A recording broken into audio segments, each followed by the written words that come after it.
बरेली शरीफ तो आप लोग गए होंगे। बरेली शरीफ जब हम जाते हैं तो बरेली सिटी जो स्टेशन है उससे पहले एक स्टेशन पड़ता है इज्जत नगर। लाल कुआं होते हुए जब आप जाओगे तो ये स्टेशन भोजीपुरा के बाद में जो है पड़ता है। तो आप देखिए यहां पर एक मजार शरीफ है जो बहुत कदीम, बहुत पुराना है। 1564 में ये मजार शरीफ बना था। आप देखिए इसको तोड़ने का प्रशासन ने नोटिस दे दिया है। प्रशासन ने 28 दिसंबर को इसको तोड़ने का ऐलान कर दिया है। नोटिस वहां चिपका दिया गया है। 28 दिसंबर से पहले पहले अगर वहां की जो कमेटी है वो हटाए, वरना 28 दिसंबर की सुबह ही इस मजार शरीफ को तोड़ दिया जाएगा, प्रशासन द्वारा गिरा दिया जाएगा। यह नोटिस वहां लग चुका है। लेकिन मैं आपको बताऊं मजार शरीफ कब बना? 1564 ईस्वी में बना। और इंडिया के अंदर पहली ट्रेन कब चली? 1853 16 अप्रैल को बंबई के अंदर चली थी। कब चली? 1853 16 अप्रैल। मजार शरीफ कब बना? 1564। अब इज्जत नगर रेलवे स्टेशन जो है ये कब बना? इसकी तारीख जब हम पढ़ते हैं तो 1936 में इज्जत नगर रेलवे स्टेशन बना है। मजार शरीफ कब बना? 1564 में। अब प्रशासन का कहना यह है रेलवे कि ये जो जगह है जहां मजार शरीफ है ये रेलवे की जगह है, ये आपने अतिक्रमण कर रखा है, इसलिए इस अतिक्रमण को हमें हटाना पड़ेगा।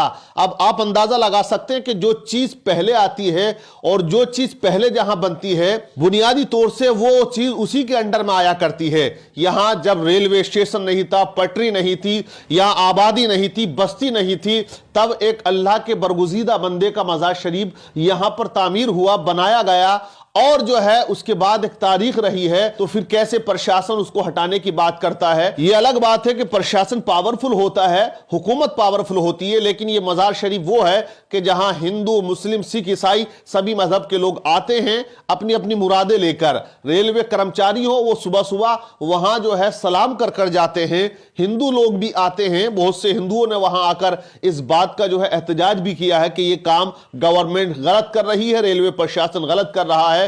वहीं पर नबीरा आला हजरत तौकीर रजा खान ने डीएम साहब से जाकर मुलाकात की है और तमाम चीजों को बताया है। प्रशासन अब उसको बारीकी से भी लेगा, लेकिन अभी कुछ कह नहीं सकते कि बात कहां बढ़ेगी और कहां तक पहुंचेगी। लेकिन नोटिस चिपका है और ऐलान कर दिया गया है। अब मैं आपको बताऊं हिंदुस्तान के अंदर ऐसे बेशुमार मज़ारात आपको मिल जाएंगे जिनका कोई रजिस्ट्रेशन नहीं है और ना ही उनका कोई कागजी दस्तावेज है, लेकिन वो जगह जहां पर मजार शरीफ बना हुआ है वो किसी ने वक्फ की है, किसी ने दी है। लेकिन अगर आज आए दिन ऐसी खबरें आती हैं कि फला जगह मजार शरीफ तोड़ा जा रहा है, उत्तराखंड में आप देख लीजिए एक लेडी है, उसका तो काम यही है कि मज़ारात औलिया को मुनहदिम करना, उसने कसम खा रखी है। जहां जाती है वहां वीडियोग्राफी करती है। आप लोगों ने देखा होगा, मैं काफी उसकी वीडियोस देखता हूं, तो वो उसका काम यही है। वो तमाम उत्तराखंड के देहरादून के कुर्ब जवार में जितने मज़ारात औलिया हैं तमाम को वो मुनहदिम करने की कोशिश करती है, तोड़ भी रही है।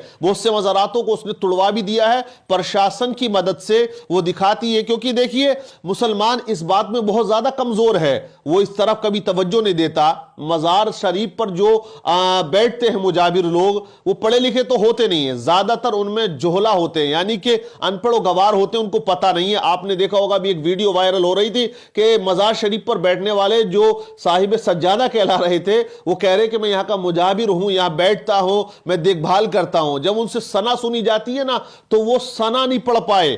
पहला कलमा ये जनाब नहीं सुना पा रहे हैं, पहला कलमा। खादिम है, मुजावर है। आप सना पढ़िए, सना सुबह निकल मैं पढ़िए ना। क्या पढ़ी? आप फातिया देते हैं ना यहाँ? हाँ। सुबह निकल मैं पढ़िए, जो नमाज में पढ़ी जाती पहले। ये सना तो आना चाहिए ना। हाँ हाँ आना चाहिए। तो फिर पढ़ के बताइए ना। पहला कलमा पढ़िए, पढ़ के बताओ। सना में नहीं आती। नहीं आता। तो आप अंदाजा लगा सकते हैं कि किस कैटेगरी के लोग आज मज़ारात औलिया पर हैं। तो ऐसे लोगों का भी बाइकाट होना चाहिए। पढ़ा लिखा तबका उसकी देखभाल करे और जो कागजी कार्रवाई है आज के इस दौर में, इस वक्त में, वो मस्जिद हो, मदरसा हो, मज़ारात औलिया हो, उनको हम रजिस्टर्ड कराएं। जरूरी है, इस बात पर मुसलमानों को ध्यान देना चाहिए। लेकिन यहां तो खीर मिल जाए और पुड़ी मिल जाए और बिरयानी मिल जाए, बस लंगर लुट जाए, खाया पिया और चले गए। लेकिन आज हमको जमीन पर अपने पैर मजबूत करने की जरूरत है। ये आज जैसे नोटिस आ गया, हो सकता है हमारे पास कागज ना हो, और कागज होना चाहिए, कागज होगा तो हम कोर्ट जा सकते हैं, लेकिन जब कागज नहीं होगा तो किस आधार पर हम कोर्ट जाएंगे, क्या दिखाएंगे, किस बात से हम बहस करेंगे। तो ये हमारी कमजोरियां कहीं ना कहीं नजर आती हैं।